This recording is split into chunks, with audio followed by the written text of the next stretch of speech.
Bismillah ar-Rahman ar-Rahim. Now with the main headlines.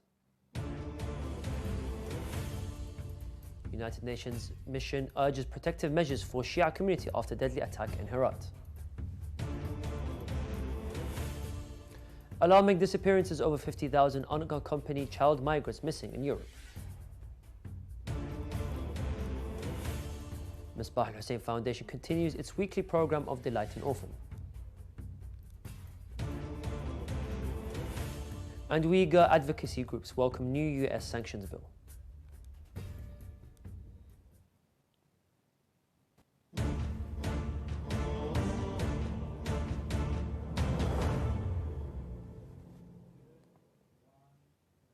Assalamu alaikum wa rahmatullahi wa barakatuh, dear viewers. This is Yunus Dawood and you're watching Shia Waves live from London, only on Imam Hussein TV 3.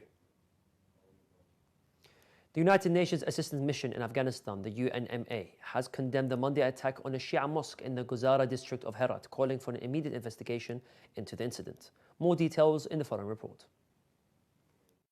The United Nations Assistance Missions in Afghanistan, UNAMA, has called for urgent protective measures for the Shia community in Afghanistan following a deadly attack on Monday, April 29th, that targeted worshippers outside a mosque in Herat. In a statement released on Tuesday, UNAMA emphasized the need for a thorough investigation and swift response against the perpetrators of the attack. The investigation and response to the perpetrators, as well as protective actions for the Shia community in Afghanistan, are urgently needed, the statement said. The attack occurred on Monday in the Guzara district of Herat province, where unidentified gunmen opened fire on Shia worshippers at Imam Sahib al-Zaman Mosque in the Andashia area during the Maghrib and Isha prayers. At least 7 people were martyred, including a child and a woman, and 2 others were injured. The incident has drawn widespread condemnation from Afghan officials, including former President Hamid Karzai and former Chief Executive Abdullah, who denounced the attack on the Shia community. The Embassy of the Islamic Republic of Iran in Kabul has condemned the attack and expressed its readiness to cooperate with the interim Afghan government in combating terrorism. The identities of the attackers and the group responsible for the assault on the Shia worshippers in Herat have not yet been determined, as no individual or organization has claimed responsibility for the deadly incident. UNAMA's call for urgent protective measures underscores the continued vulnerability of the Shia community in Afghanistan and the need for robust security measures to safeguard their rights and prevent such tragedies from occurring in the future. This is Ali Al-Hadi reporting for Shia Waves. A recent survey has revealed a startling statistic: more than 50,000 unaccompanied child migrants have gone missing after arriving in Europe. Lost on Europe project, which gathered data from 13 European countries between 2021 and 2023, found out that Italy has the highest number of registered missing unaccompanied minors at 22,899 people, followed by Austria, Belgium, Germany and Switzerland. Experts believe the actual number may be even higher due to unreliable and incomplete data collection in many European countries. The Holy City of Karbala based Imam Hussein Foundation for Relief and Development, one of the charities affiliated to the Office of Grand Ayatollah Shirazi, in cooperation with IHC and IHTV Group, organized another entertainment program for the orphans in the Holy City. The public relations manager, Baha Al-Abidi, stated that the foundation's weekly program Delight an Orphan continues to gather a number of orphans with their families for an entertainment tour, feeding, clothing and providing gifts for the children. Al-Abidi also expressed gratitude and appreciation to all entities and individuals collaborating with the foundation in implementing this project and all its charitable relief. Let's take a look back at today's main headlines. UN's mission urges protective measures for Shia community after deadly attack in Herat.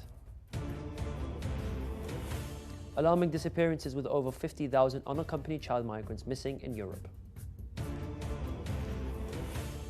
Imam Hussein Foundation continues its weekly program of Delight an Orphan. Also tonight, Grand Ayatollah Shirazi says that in communicating the religion, all duty is to convey it clearly. Uyghur advocacy groups have welcomed the introduction of a new US congregational bill that would expand sanctions against Chinese officials involved in human rights abuses in Xinjiang. The Uyghur Genocide Accountability and Sanctions Act, the UGASA, seeks to strengthen existing sanctions under the Uyghur Human Rights Policy Act of 2020. The bill was introduced shortly after the re-establishment of the Congressional Uyghur Caucus, expanding penalties for Chinese officials involved in systematic abuses like rape, forced sterilization and organ harvesting. It also aims to support Uyghur survivors, preserve culture and counter Chinese propaganda denying the genocide.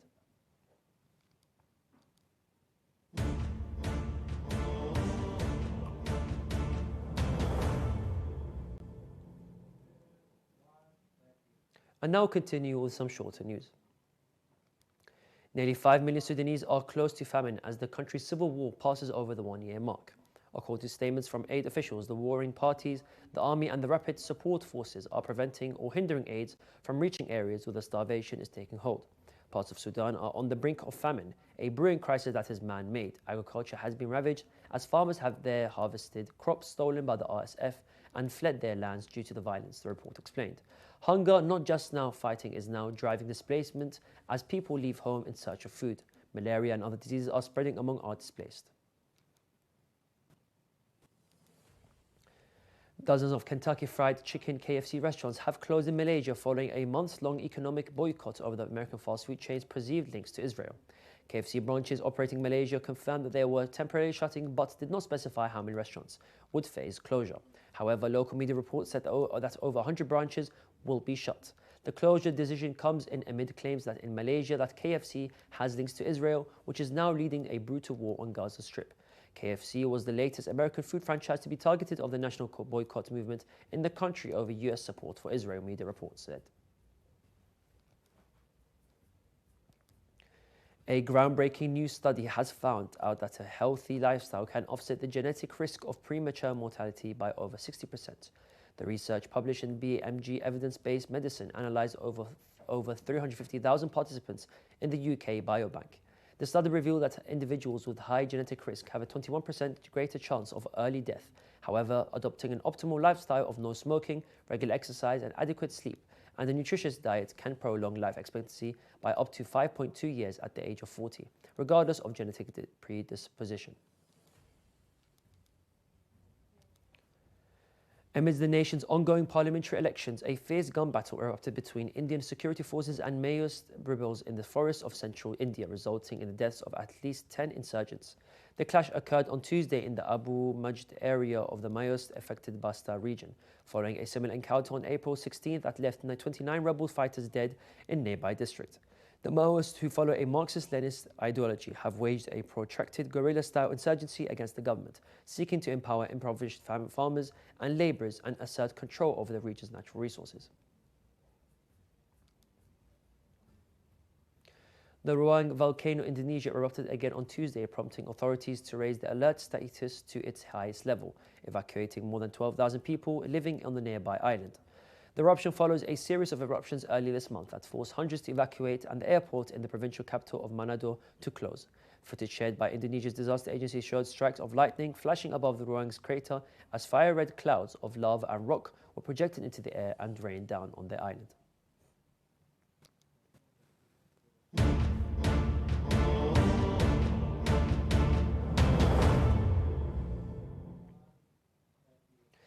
The daily scholarly meetings of Grand Ayatollah Sayyid Sadiq al-Hussein al-Shirazi was held on Tuesday, the 21st of Shawwal, on the divine duty of humans to learn and communicate religious concepts. Grand Ayatollah Shirazi said that learning the beliefs and the obligatory ahkam, as well as paying attention to matters that are sufficiency obligations, which may become individual obligations in the case there are not enough people fulfilling them, are among the matters that need to be prioritized over other things in the human life, as much as is possible to do. Let's watch the statements of the Ayatollah together. البلاغ المبين يعني فالشكل الإنسان يبلغ العقائد الأحكام الإلزامية ما وجب ولو بالوجوب الكفائي يبلغ بلاغا مبينا يعني مقنعا بحيث يكون الطرف يوم القيامة لئلا يكون للناس على الله حجة قل فلله الحجة بالغة يعني حجة اللي وصلت حتى يتم هذا. We have reached the end of today's news. Let's take a look back at today's main headlines for tonight. The UN mission urges protective measures for Shia community after deadly attack in Herat. Alarming disappearances, over 50,000 unaccompanied child migrants missing in Europe. Misbah al-Hussein Foundation continues its weekly program Delight an Orphan. Uyghur advocacy groups welcome new US sanctions bill. And Grand Ayatollah Shirazi says that in communicating the religion, our duty is to convey it clearly. You can view the latest news on our website, or you can send news of your city or country to be published on our news agency. Contact us on the numbers at the bottom of your screen. Thank you all for watching, and we pray to Allah the Almighty to hasten the reappearance of the marks of our time. Wassalamu alaikum wa rahmatullahi wa barakatuh.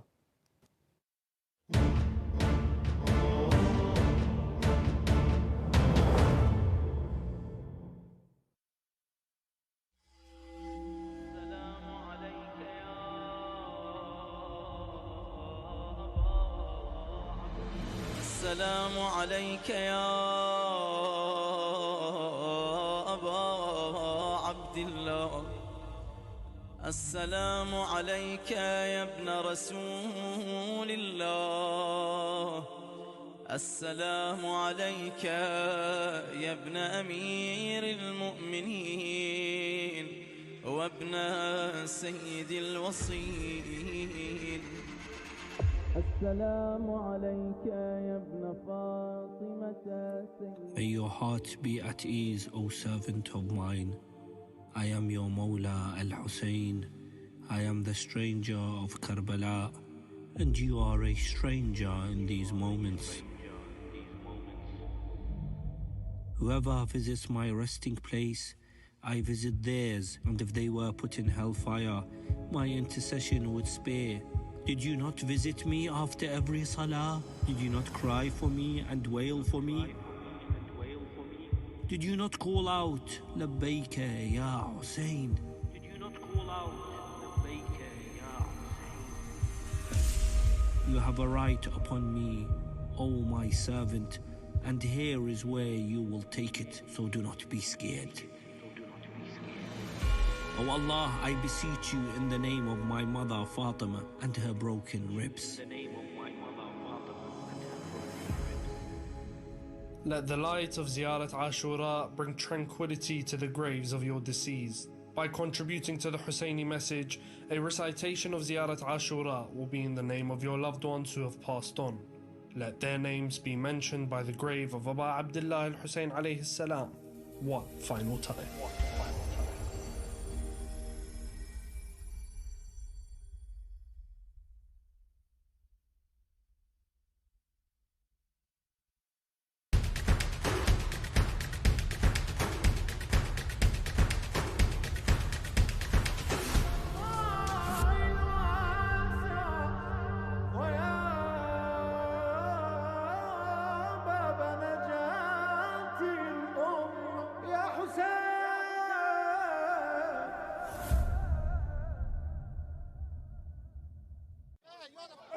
For raping English girls.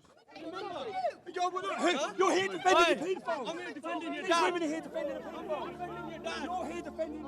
We don't need a TV channel because we've got mosques.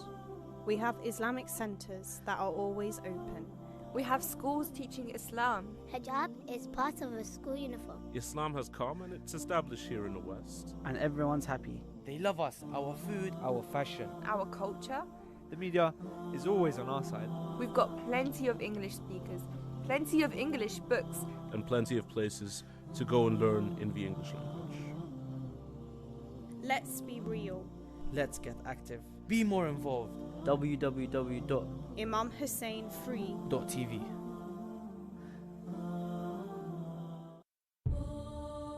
I am the partner of the sun, for he bows his head each night, so I may breathe. I am the resplendent sterling silver orb, accompanying the earth in unwavering loyalty. I come out at night to guide your steps. I listen to the lonely who share their secrets with me. I am the object of fascination, the cause of many a sleepless night of serenading poetry in my praises. I play hide and seek with you, sometimes hiding behind a cloud-like veil, sometimes reigning like the matriarch of the skies. I master the oceans, making them rough then tranquil. My sirens call to them just as apparent in mankind. Maybe that is why, when people fall in love, they sometimes call that person after me. Even